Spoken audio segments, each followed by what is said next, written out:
ಯೋಜನೆ ಹಿಂಪಡೆಯುವ ಬಗ್ಗೆ ಬಿಜೆಪಿಯಿಂದ ಅಧಿಕೃತ ನಿರ್ಣಯ ಮಂಡಿಸಿ ಚರ್ಚಿಸೋಣ. ಡಿಕೆ ಶಿವಕುಮಾರ್.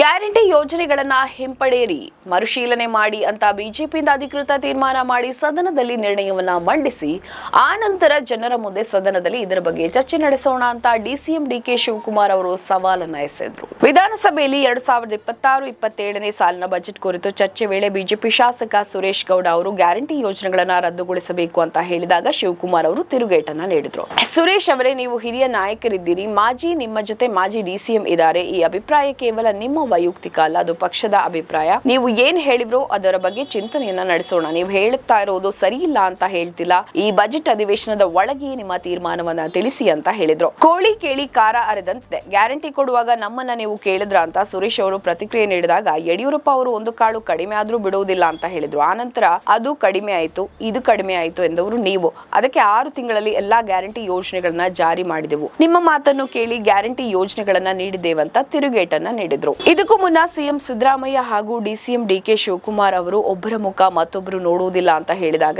ಎದ್ದು ಮಾತನಾಡಿದ ಶಿವಕುಮಾರ್ ಅವರು, ಬಿಜೆಪಿಯಲ್ಲಿರುವ ನನ್ನ ಕೆಲವು ಸ್ನೇಹಿತರಿಗೆ ನನ್ನನ್ನು ಸ್ಮರಿಸದಿದ್ರೆ ಅವರಿಗೆ ಸಮಾಧಾನ ಇಲ್ಲ, ನಿದ್ದೆ ಕೂಡ ಬರೋದಿಲ್ಲ, ಸಂತೋಷ ಅಂತೂ ಆಗೋದೇ ಇಲ್ಲ, ಸ್ಫೂರ್ತಿ ಕೂಡ ಬರೋದಿಲ್ಲ. ಹೀಗಾಗಿ ನನ್ನ ಸದಾ ನೆನಪಿಸಿಕೊಳ್ತಾ ಇರ್ತಾರೆ. ಅವರಿಗೆ ಬಜೆಟ್ ವಿರುದ್ಧವಾಗಿ ಮಾತನಾಡಲು ಏನೂ ಇಲ್ಲದ ಕಾರಣ ನನ್ನ ವಿಚಾರ ಎತ್ತಿ ಮಾತನಾಡ್ತಾರೆ. ಮಾತನಾಡ್ಲಿ, ಖುಷಿ ಪಡ್ಲಿ. ಧೈರ್ಯವಿರುವ ಒಬ್ಬ ವ್ಯಕ್ತಿ ಬಹುಮತ ತರಬಲ್ಲ ಅಂತ ನಂಬಿರುವವನು ನಾನು ಅಂತ ತಿಳಿಸಿದ್ರು. ನಮ್ಮ ಈ ವಿಡಿಯೋ ನಿಮಗೆ ಇಷ್ಟ ಆದಲ್ಲಿ ಲೈಕ್ ಮಾಡಿ, ಶೇರ್ ಮಾಡಿ, ಕಮೆಂಟ್ ಮಾಡಿ ಮತ್ತೆ ಸಬ್ಸ್ಕ್ರೈಬ್ ಮಾಡಿ.